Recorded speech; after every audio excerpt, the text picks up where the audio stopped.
My friend called me in March of 2022, panicking. He just watched his portfolio drop 28% in 3 months and was about to sell everything. But what he didn't realize was that one of my positions, which currently yields over 15% annually, had barely moved. I was still collecting a reliable monthly dividend check while his growth portfolio was bleeding out. That's the moment I want you to hold on to as we go through today's video. Because here's the thing, most people assume that chasing yield above 12% means gambling with your money. And honestly, for most high-yield investments, they're right. The income looks spectacular on paper until the share price collapses, the distribution gets cut, and suddenly you've lost far more than you ever earned in income. But there is one specific ETF that changes that equation entirely, and I'll explain exactly why in just a second.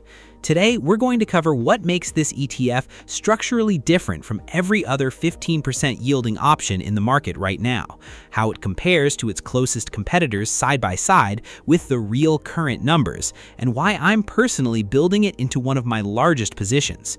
Let's get into it. The ETF I'm talking about is ticker QQQI, the NEOS NASDAQ 100 High Income ETF, and the core promise of this fund is actually straightforward once you understand the structure.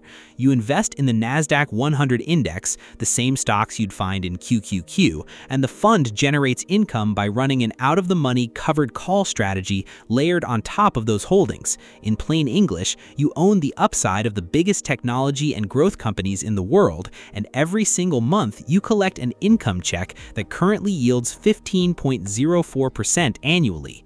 Small input, clear system, significant consistent monthly output. But before we talk about why QQQI specifically wins this category, we need to understand what most people do when they see a 15% yield and why it almost always ends badly. Here's what the typical income investor does. They see a fund yielding 17%, do the quick math, $10,000 invested, that's $1,700 a year, over $140 a month, and they buy it. Feels great for 6 months. Then the fund's underlying assets deteriorate, the market gets rocky, and one of two things happens. Either the distribution gets cut or the share price erodes so badly that the income collected doesn't come close to covering the capital loss. Let me walk you through 3 real examples. Ticker EIC, Eagle Point Income Company, currently yields around 13.59% and pays monthly. That's a fund that invests in CLO debt tranches, meaning its performance is heavily tied to credit markets. When conditions are even slightly unfavorable, not a crash, just a mediocre environment, this investment tends to fall hard. And the yield you see today, it's been declining. EIC has seen a dividend cut of roughly 45% over the past year alone. Ticker GOF, the Guggenheim Strategic Opportunities Fund, this one currently yields around 19.27% and has never officially cut its dividend, which sounds remarkable, but look at the underlying picture. NAV erosion over time has been severe. The price you paid for that income keeps quietly shrinking in the background. You're not building wealth, you're slowly drawing it down. Then there's PDI from PIMCO, yields 15.15%. I personally hold shares of PDI, and I think it's a reasonable fund, but the underlying investments are genuinely difficult to analyze, and distribution sustainability for PIMCO funds can be hard to predict ahead of time. The common thread running through all 3? High headline yield, but serious structural risk baked underneath. Credit risk, NAV erosion risk, or distribution unpredictability. That headline yield is doing a lot of heavy lifting to cover what's actually going on. Now here's the contrast. What if you could collect a 15% yield from a fund that owns the same stocks driving one of the strongest index returns of the past 15 years with no leverage, no synthetic replication, and actual capacity for share price recovery when markets rebound? That's the case for QQQI. What most people miss about how QQQI is built. QQQI doesn't just resemble the NASDAQ 100, it actually owns every constituent in the index. Nvidia, Microsoft, Apple, Google, all of them.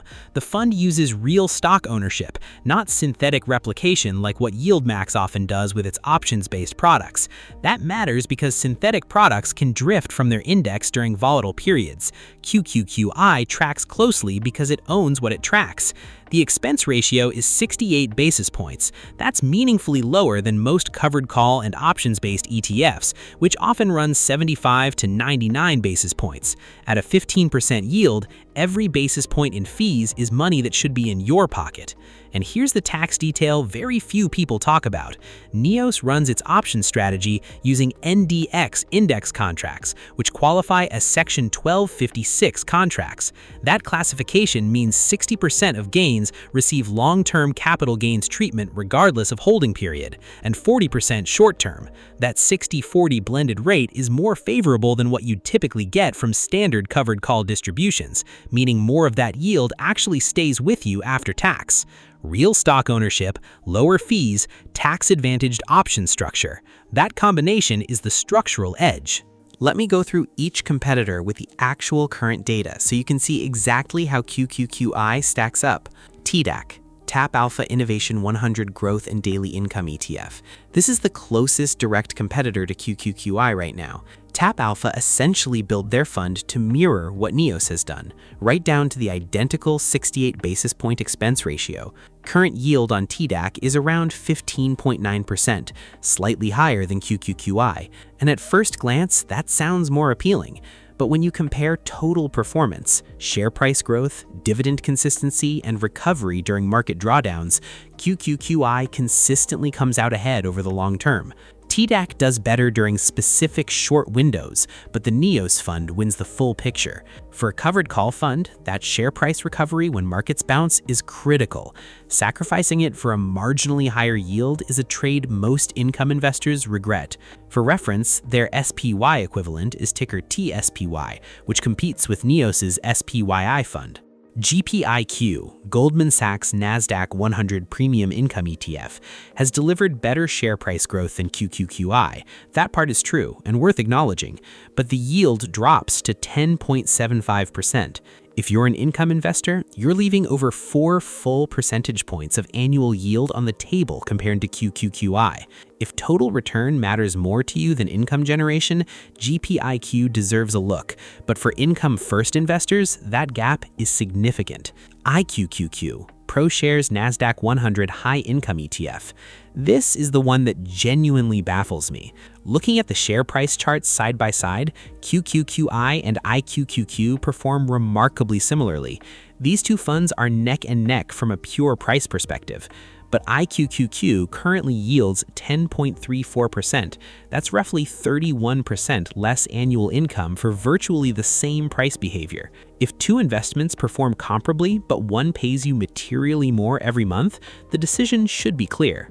JEPQ, JP Morgan NASDAQ Equity Premium Income ETF. Very popular fund, solid management, $34 billion in assets. Current yield is 11.11%. I still think JEPQ is a good investment, but compared to QQQI, you get a lower yield, slightly more limited upside from how their ELN-based options overlay works, and JEPQ's monthly distributions have historically been more variable month to month, which makes income planning less predictable. QQQI is simply more consistent and more generous for income-focused investors. I'm not going to gloss over this. QQQI is built around the NASDAQ 100. The NASDAQ 100 is heavily concentrated in the technology sector. That concentration is exactly why it's outperformed the S&P 500 so dramatically over the past 15 years. But between March 2000 and October 2002, the NASDAQ fell over 78%. Not 28%, 78%. That's a number that should sit with you for a moment. It's precisely why I personally carry more of SPYI, the NEOS S&P 500 version of this strategy, as my primary position. The S&P 500 distributes exposure more evenly across sectors. If technology goes through a major valuation correction, SPYI has more cushion built into its structure. I sleep better at night with that diversification as my anchor. That said, I am actively and aggressively building QQQI into one of my larger holdings. Over the past 12 months, I've purchased thousands of dollars worth of it. Compared to the start of that period, I'm now collecting more than twice the monthly dividend income from this one position, because at this yield level, with this underlying structure, no other fund compares. Here's how I think about it cleanly. If you're an income investor looking for the best 15% plus yield available with the highest probability of sustainable distributions and no structural long-term share price decay, QQQI is the answer. Real stock ownership, tax-efficient option strategy, a 68 basis point expense ratio, and underlying exposure to the index that's driven extraordinary returns for a decade and a half. No other fund at this yield level combines all of that.